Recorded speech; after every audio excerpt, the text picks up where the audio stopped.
Selamat siang Tribuners, jumpa lagi bersama saya Fiorena Jiretno dalam program Highlight Koran Tribun Timur edisi Jumat 7 Maret 2025 dan tentunya beragam informasi menarik dan juga faktual telah kami sajikan dalam edisi cetak kita hari ini dan juga setiap harinya, dan beberapa di antara headline-headline menarik akan kami bacakan juga kami ulas lebih lanjut pada tayangan berikut ini. Dan tentunya bagi Tribuners yang hendak berlangganan bersama kami dapat menghubungi kami di nomor 0411-811-5500, juga menghubungi kami dengan berlangganan di hotline Tribun Family Card di nomor 081-1413-5555. Langsung saja di halaman utama kita sudah hadir beberapa headline. Salah satu informasi utama adalah menyoal pertandingan yang akan berlangsung antara PSM Makassar dan juga Persebaya, di mana ada informasi akhirnya ada VAR di Sulawesi Selatan.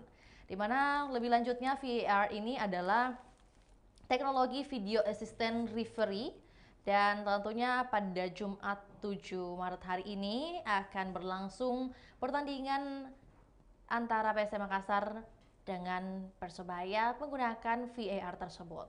Nah, pertandingan kali ini PT LIB tidak menggunakan ruangan VAR, melainkan VAR mobile. Nah, kemudian kata Public Relations PT LIB atau LIB Syifa Nadila pada Kamis kemarin, ia mengatakan bahwa tidak memakai ruangan VAR di Stadion B.J. Habibie dan kita masih menunggu atau menggunakan VAR mobile. Nah, lebih lanjut lagi Tribuners bisa nanti saksikan ke halaman 7. Namun masih di halaman utama kita ada informasi bahwa 8.000 tiket langsung terjual, di mana setelah 1,5 tahun tak digunakan, akhirnya Stadion Gelora B.J. Habibie digunakan untuk pertandingan Liga 1. Laga ini sekaligus mengobati kerinduan para pendukung PSM Makassar yang ingin melihat langsung tim kebanggaannya berlaga. Nah, tak heran jika laga klasik antara PSM Makassar versus Persebaya Surabaya ini disambut antusias ya. Disambut antusias oleh para supporter PSM Makassar. Hal itu terlihat dari penjualan tiket yang habis terjual hanya dalam waktu kurang dari 24 jam. Panitia hanya menjual 8.000 lebih tiket sesuai kapasitas stadion saat ini. Nah, penjualan tiket dibuka pada Rabu 5 Maret pukul 5, namun pada Kamis 6 Maret, satu hari setelah pembukaan, untuk penjualan tiket, pukul 13.30 WITA, tiket laga PSM Makassar versus Persebaya di situs tiket.com sudah tak tersedia. Nah, dalam situs tersebut, tiket Tribun Barat dijual Rp300.000 ludes terjual. Kemudian tiket Tribun Timur seharga Rp150.000 juga telah habis terjual. Sedangkan untuk Tribun Utara seharga Rp100.000 juga sudah habis dipesan. Nah, untuk Tribun Selatan memang tak dibuka karena sudah habis lebih dulu. PSM Makassar dan juga versus Persebaya dijadwalkan berlangsung pukul 21.30 waktu Indonesia Tengah. Disampaikan oleh Koordinator Tiket Pertandingan PSM Makassar, Zainal Mutakin, bahwa penukaran tiket sudah dibuka mulai kemarin pada pukul 1 siang hingga pukul 5 sore. Nah, untuk lokasi penukarannya di Jalan Samsu Alam Bulu sekira 600 meter dari Stadion B.J. Habibie.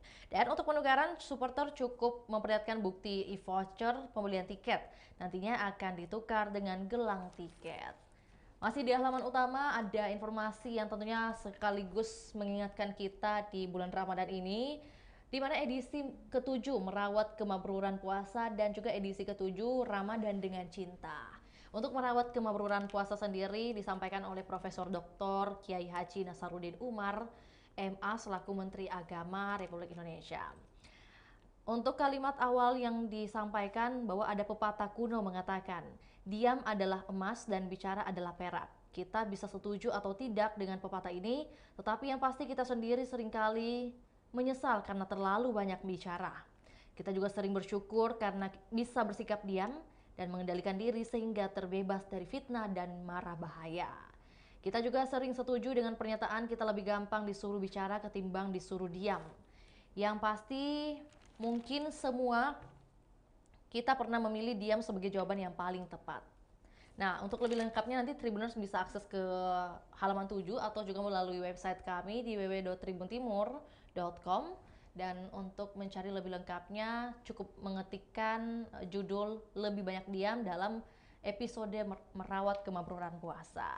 Selanjutnya untuk rubrik atau juga topik Ramadan dengan cinta ini kita tampilkan judul Keabadian Cinta, di mana disampaikan oleh Muammar Bakri selaku Imam Besar Masjid Al-Markas Al-Islami Jenderal M. Yusuf. Ternyata cinta tidak hanya dinikmati di dunia, cinta itu bisa berlanjut hingga di akhirat kelak. Cinta yang dibina untuk kepentingan dunia pasti akan berakhir di dunia saja. Cinta yang dibangun melampaui target dunia akan mengantar kebahagiaan dan kenikmatan akhirat. Lalu bagaimana caranya? Disampaikan oleh beliau, mari merenungkan hadis Nabi yang diriwayatkan Imam Bukhari bahwa satu di antara golongan itu adalah dua orang laki-laki yang saling mencintai karena Allah. Mereka memiliki ikatan persaudaraan yang kuat berdasarkan cinta karena Allah. Pertemuan dan hubungan mereka terjalin karena Allah, dan ketika harus berpisah juga karena Allah. Cinta mereka saling menguatkan dan tidak tergoyahkan oleh kepentingan dunia. Nah, membangun persaudaraan sejati dengan memelihara hubungan antar pribadi yang seimbang, bahkan melihat orang lain sebagai bagian dari dirinya, bukan didasari pada kepentingan tertentu, tetapi berdasarkan sikap menghargai orang lain sebagai ciptaan Tuhan. Ini untuk mengingatkan kita bagaimana kita memperlakukan orang lain seperti atau juga sebaik-baiknya agar keabadian cinta itu bisa hadir di tengah-tengah kita. Dan yang terakhir, masih di halaman utama kita, Tribuners, ada dua headline menarik juga, yakni tradisi puasa berbagai agama, di mana hadir beberapa pembicara dan juga peserta yang mengikuti dialog kebudayaan, tepatnya di kantor Tribun Timur pada Kamis kemarin. Dan diskusi ini membahas mengenai tradisi puasa dari berbagai agama di Indonesia. Kita bahas lebih lanjut lagi bahwa ritual tua bukan sekadar pindahkan jam makan. Puasa itu ritus tua yang seumur peradaban baik manusia di muka bumi. Puasa adalah tanda kutip latihan fisik untuk menjaga mental spiritual seseorang untuk kebaikan alam, kemudian keabadian Tuhan dan kemaslahatan peradaban manusia. Jauh sebelum Siddhartha Gautama, ini pada abad ke-5 sebelum Masehi, mengamalkan puasa atas sila 8 kutub kebaikan. Peradaban tua dan Nabi Rasul sebelumnya sudah mengamalkannya, kata Dr. Insinyur Yongris Lau, tokoh Buddhis Indonesia Timur dan Ketua Perma Budi Sulsel. Nah, kemudian dialog budaya bertema tradisi puasa berbagai agama ini berlangsung pada sore kemarin, dan juga lebih lanjutnya bahwa sebelum menjadi Buddhis, Siddhartha bertapa dan berpuasa di bawah pohon Bodhi, Bodh Gaya, India. Ritual bertapa, berpuasa dan menenangkan diri dan jiwa setelah Siddhartha, umat agama langit atau Sawawi dan penganjur kebenaran dan kebaikan agama lain juga melanjutkan ritus dan tradisi menahan diri ini. Kebetulan bagi umat Katolik, momen pekan pertama Ramadan 1446 Hijriah ini bersamaan awal puasa, yaitu Rabu Abu. Nah, Rabu Abu adalah salah satu ritus utama umat Katolik sebelum Jumat Suci, tepatnya nanti di 18 April 2025 dan Paskah pada 20 April 2025. Saban Jumat selama menanti Paskah, umat Katolik juga berpuasa dengan tradisinya. Dikatakan oleh Darius Alotangko dari Paroki Santo Yakobus Marisol, sekaligus mewakili Keuskupan Agung Makassar, bahwa selama 40 hari kami berpuasa berpantang dari kenikmatan duniawi untuk merasakan penderitaan Tuhan Yesus sebelum disalib di Jumat Agung. Kemudian bedanya, lanjut Darius, puasa umat Katolik bisa minum dan makan. Tradisi puasa Katolik diatur dari Roma. Kalau Muslim membatalkan puasa dengan makan dan minum saat azan maghrib, kami cukup dengan niat dan lafalan kata Dr. Yongris dan dibenarkan oleh Darius. Ada juga hadir Puang Maka, mantan Mustasyar PB Nahdlatul Ulama dan pendiri RAS Institute, menegaskan kesamaan puasa dengan umat-umat terdahulu. Bahkan kata mantan ketua DPW PKB Sulsel ini, semua makhluk di bumi pun menunaikan puasa. Disampaikan bahwa bijak dalam dialog budaya ini, Puang Maka memilih tak membicarakan puasa dalam ranah syariah. Puasa bagi Muslim adalah rukun Islam keempat setelah syahadat, salat, dan zakat.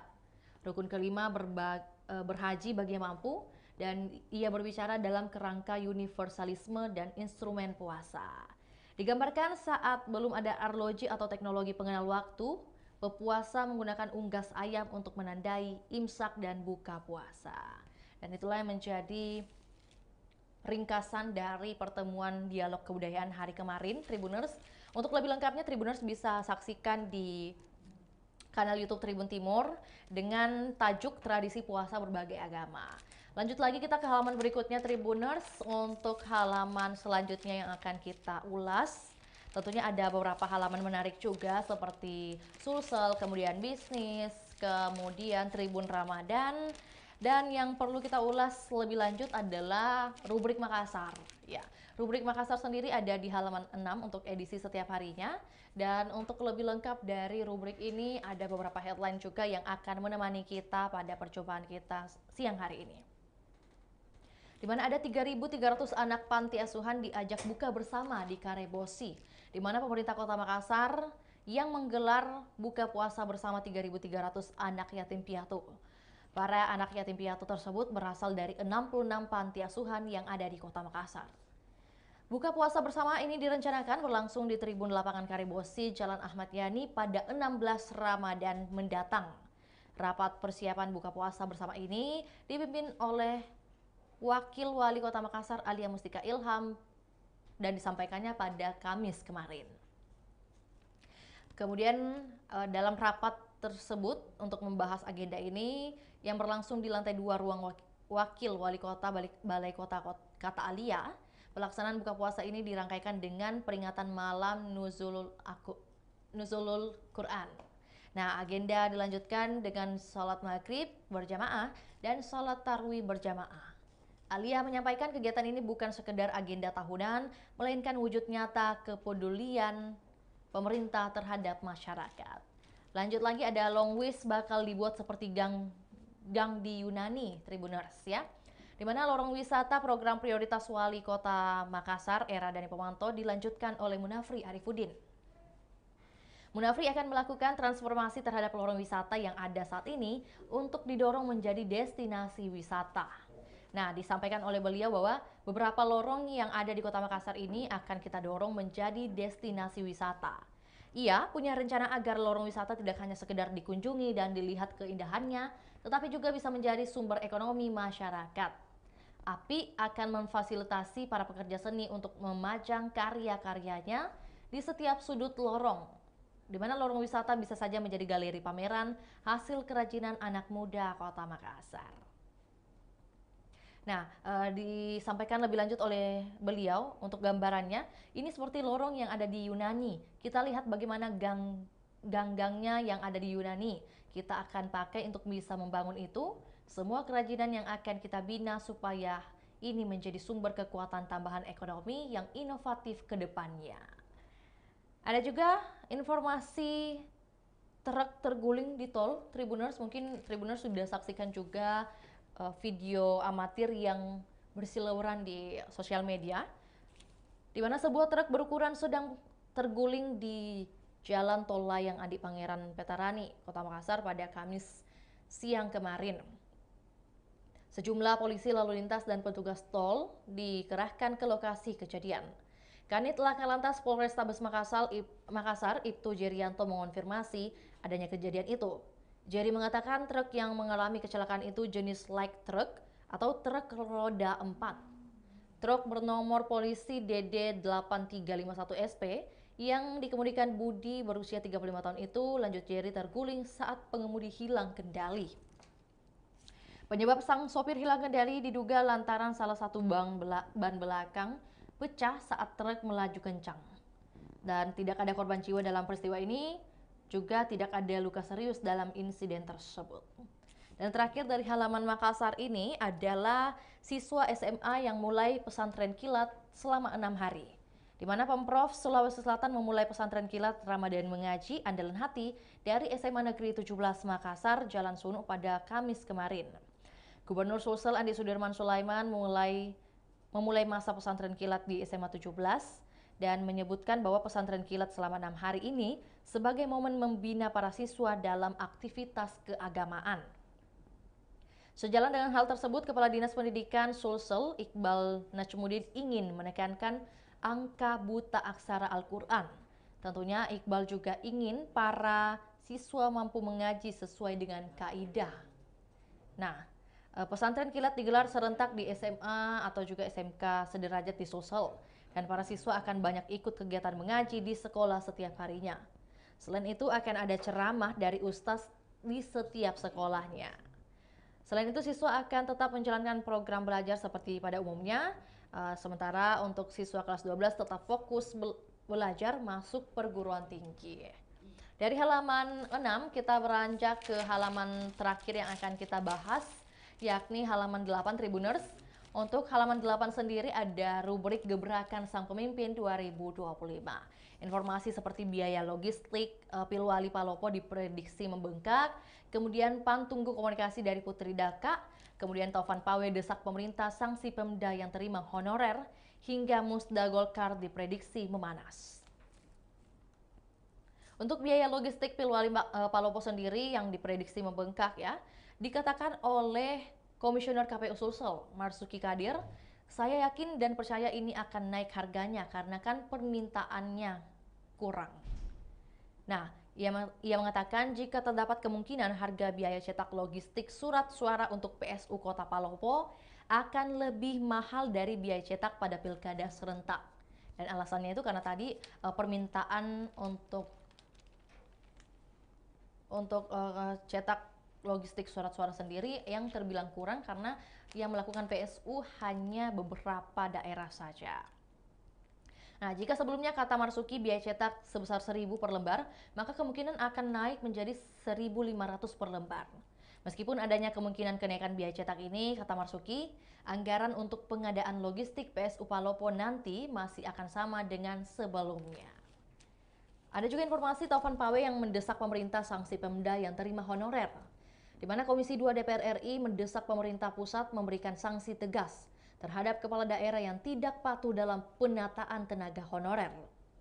Menurut Taufan, persoalan honorer yang telah berlarut sejak 2005 hingga kini tak kunjung selesai. Salah satunya karena pemerintah daerah masih merekrut honorer baru tanpa mengikuti aturan yang ada. Ketua Partai Golkar Sulsel itu usulkan pemangkasan dana alokasi umum bagi daerah yang melanggar aturan. Pemda yang tetap mengangkat tenaga honorer baru harus diberikan sanksi agar kebijakan penataan honorer tidak sia-sia. Taufan juga mengingatkan prioritas utama adalah kesejahteraan tenaga honorer yang sudah lama mengabdi. Terlebih bukan terus menambah pegawai baru tanpa perencanaan matang. Taufan menegaskan keadilan bagi honorer yang sudah mengabdi bertahun-tahun patut diperhatikan. Sebab jangan sampai yang lama belum jelas statusnya tapi Pemda malah angkat pegawai baru lagi. Terakhir ada informasi Musda Golkar yang diprediksi akan memanas Tribuners. Disampaikan oleh akademisi Universitas Hasanuddin Adi Suryadi Cula, nampaknya ada potensi akan terulang kembali kalau melihat peta figur yang muncul dengan berbagai latar belakang. Di mana Musyawarah Daerah Golkar Sulsel 2025 ini diprediksi kembali memanas, disampaikan oleh pengamat politik dari Universitas Hasanuddin, menilai Musda kali ini berpotensi mengulang polemik seperti yang terjadi pada periode sebelum-sebelumnya. Ya, menurut Adi, prediksi memanasnya Musda Golkar Sulsel 2025 ini bukan tanpa alasan. Di mana sejarah musda-musda sebelumnya selalu diwarnai konflik internal yang tajam. Salah satu contoh paling mencolok adalah Musda Golkar Sulsel 2020 yang berujung pada polemik panjang. Konflik terjadi akibat susunan kepengurusan Golkar Sulsel periode 2020-2025 di bawah komando Taufan Pawe. Kala itu, Musda ke-10 yang digelar di Jakarta pada awal Agustus 2020 memicu protes keras dari kalangan angkatan muda Partai Golkar. Taufan Pawe beserta formatur dianggap tidak memiliki itikat baik untuk menyelesaikan komposisi kepengurusan secara cepat, sehingga berimbas pada konsolidasi pemenangan pilkada di 12 kabupaten kota. Tak hanya itu, persaingan di internal Golkar Sulsel juga sempat memanas hingga ke ranah hukum. Seperti dua kubu yang bertikai yakni Nurdin Halid dan Taufan Pawe saling melapor ke polisi. Laporan itu terkait dengan dugaan pencemaran nama baik, dugaan pemalsuan dokumen, serta perusakan markas DPD 1 Golkar Sulsel di Makassar. Mengacu pada sejarah tersebut, Adi Suryadi Cula menilai Golkar Sulsel harus berhati-hati agar tidak terjebak dalam konflik internal yang berkepanjangan. Menurutnya, sinyal ketegangan sudah mulai terlihat sejak beberapa figur mulai menyatakan kesiapan untuk maju. Informasi musda Golkar diprediksi memanas juga sekaligus mengakhiri perjumpaan kita pada edisi hari ini Tribuners. Terima kasih Tribuners senantiasa menyaksikan program Highlight Koran Tribun Timur setiap harinya. Khususnya terima kasih untuk telah menyaksikan program di Jumat 7 Maret 2025. Dan jangan lupa saksikan program reguler lainnya akan kami sajikan setiap harinya. Untuk itu saya Fiorina Jiretno mewakili kru yang bertugas pamit undur diri. Selamat siang dan sampai jumpa. Download Tribun X sekarang, menghadirkan lokal menjadi Indonesia. Download